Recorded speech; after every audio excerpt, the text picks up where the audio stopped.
Hello, people of YouTube.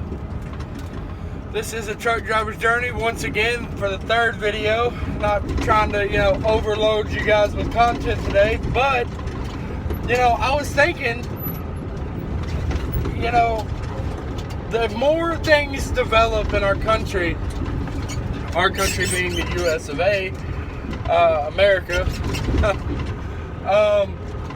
the more I can see a push to globalize everything, like have a one-way system for everything.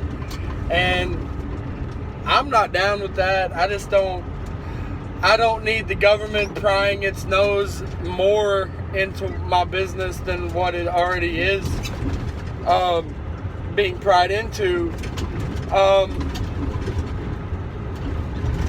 Honestly, the perfect situation would to be, I want to start a MAG, a mutual assistance group, in the area that I live in, which is Mayfield, Kentucky. I don't care. Hop second. I don't really care. Try to find me in Mayfield. That's all I can say. But anyways, I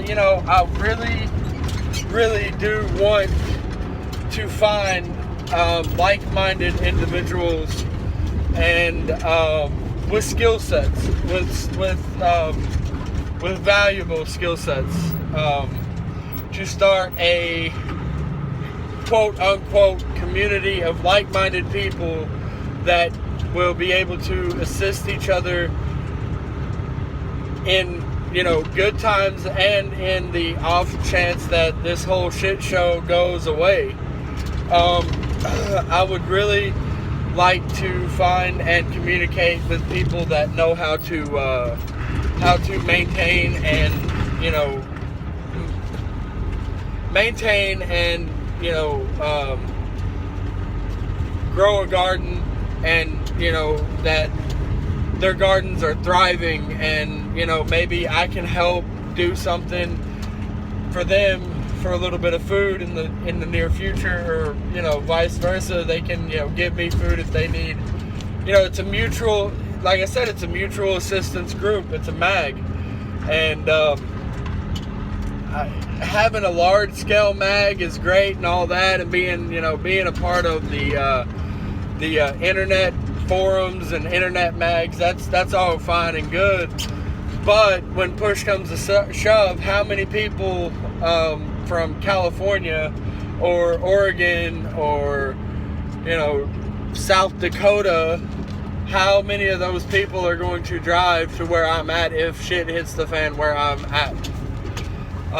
The answer is very few to none. Like I said, it's going to be very few and far between, if any at all. And that is why I personally want to create a mutual assistance group that is local. It doesn't have to have 1,000 members. It could only have 5 or 10 or 15. But it's a group of people that have my back and I have theirs.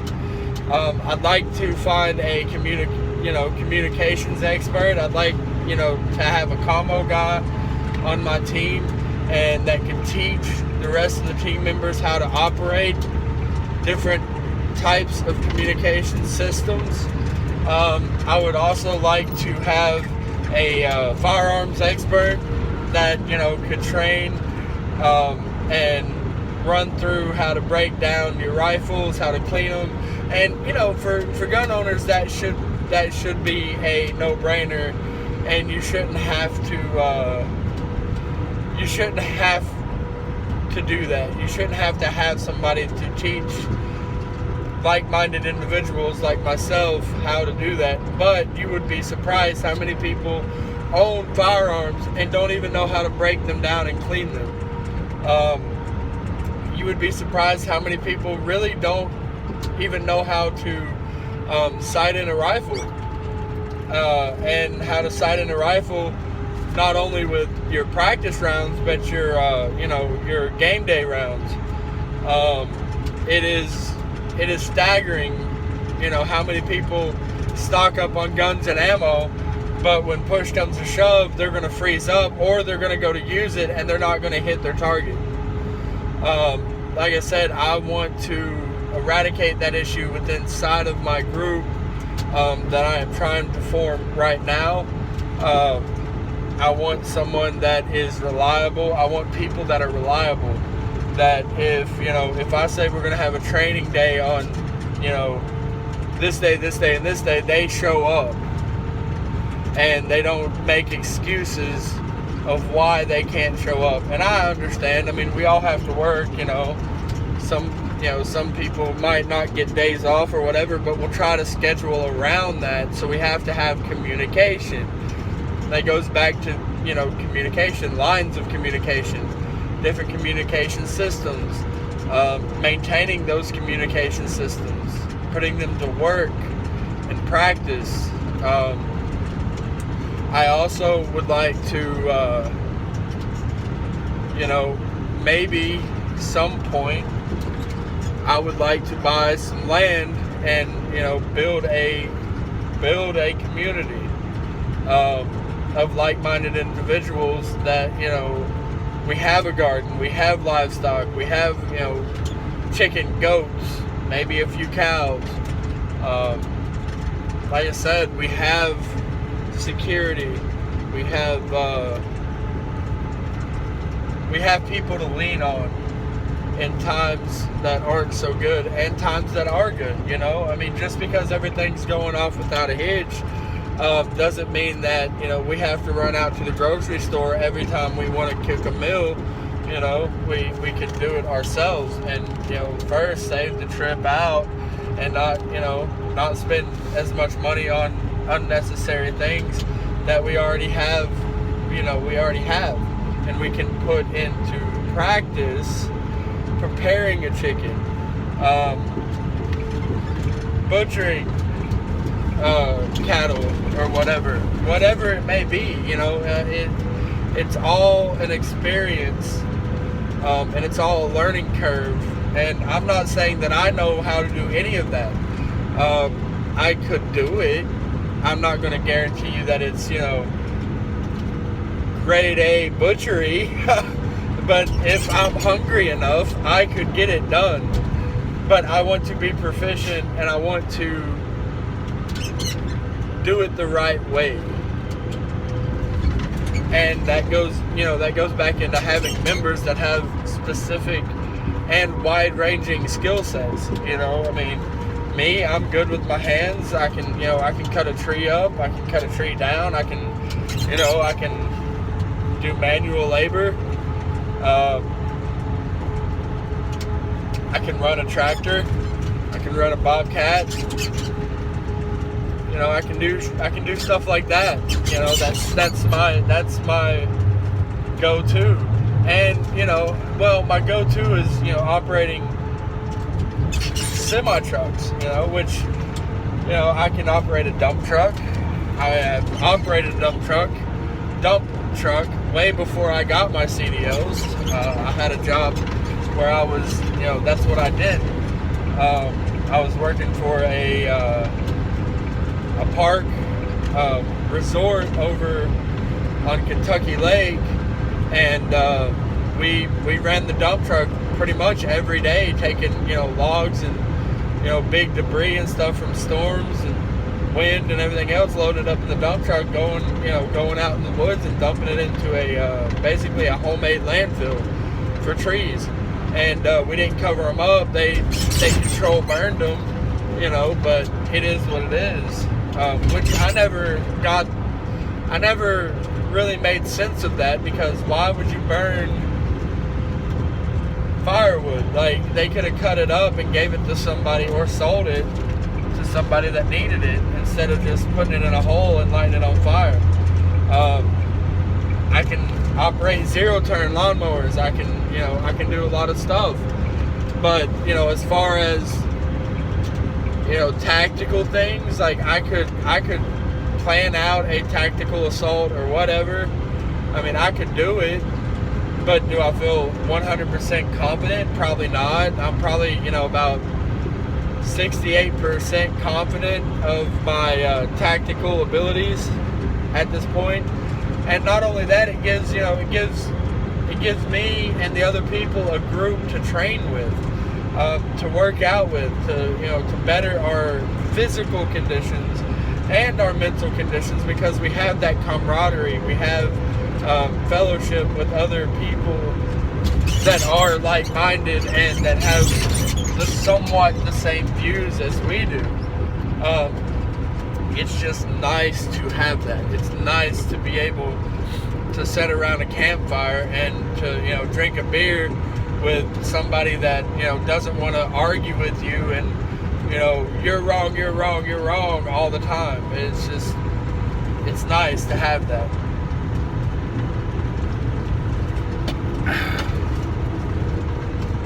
But as far as right now, like, I know this is gonna sound tacky or whatever, but my father is my biggest asset.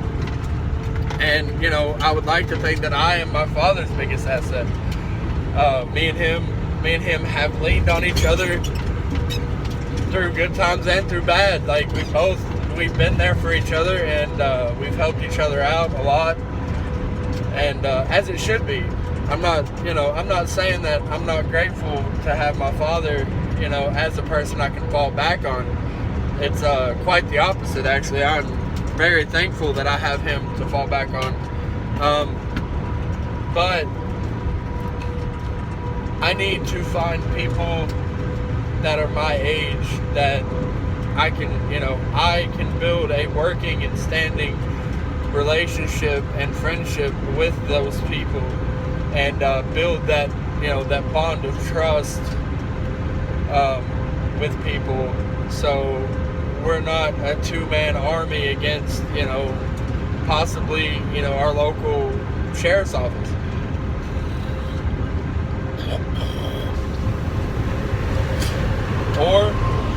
Or a busload of Antifa members that decide they don't like the Confederate flag monuments that we have, and decide to come down and tear shit down. So, I mean, is it likely that that will happen where I'm at? They've tried it once. I don't know if they'll try it again, but if they do, I want that relationship with those people, and I want that group to be on the same page and to truly care about one another and have each other's backs. And the one thing that I have learned that the older I get is, in high school and stuff, you have friends, and when your friends are around, they kind of bump up your ego a little bit, so to speak. But at the same time, most of high school friends don't stick around after high school. I didn't. Just for an example, I mean, I didn't. It is what it is. I left that town. I got as far away as I could, and I started my life, and I don't regret it. I don't have any regrets about how I did things in that aspect of my life. What I do have a regret about is not communicating with them, and just up and leaving without telling anybody. I didn't tell anybody what I was doing until I already did it, and that burnt a lot of bridges, and that broke a lot of people's trust.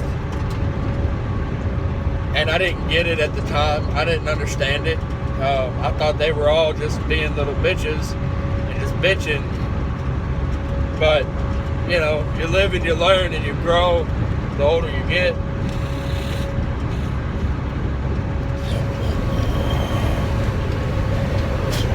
My allergies, I'm telling you, my allergies are horrible today. And so is my hair. What is going on with this? But yeah. So, I mean, it just is what it is. It's give and take. You got to give a lot and take very little to build relationships with other people. I mean, that goes in, attitudes, and it also goes with, the fellowship, you know what I mean? Like, and the favors, like you give what you want to receive back, but you don't expect to receive all of your good deeds back in one day.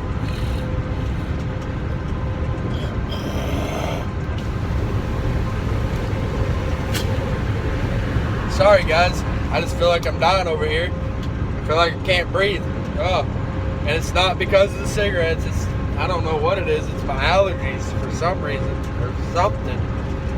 I mean, I'm not sick, I don't feel sick at all. And I'm not having trouble breathing, it's just, it's my nose, like breathing through my nose is horrible. I might have a sinus infection or something. I have to get it looked at when I have time, but if it doesn't clear up. But like I said, I mean, if,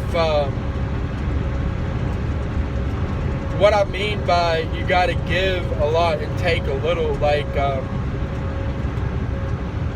if you're getting a bad attitude from somebody and you've been nothing but kind and understanding and all of that, and you've been that way for a while and you keep getting the same attitude, then I don't expect you to take it from me, so why should I take it from you? Especially whenever, I did nothing to you and you're just having a bad day and you want to take it out on me. That's wrong, and that's not what, that's just wrong. It's wrong to do to anybody, and I've been guilty of it. I think everybody's been guilty of doing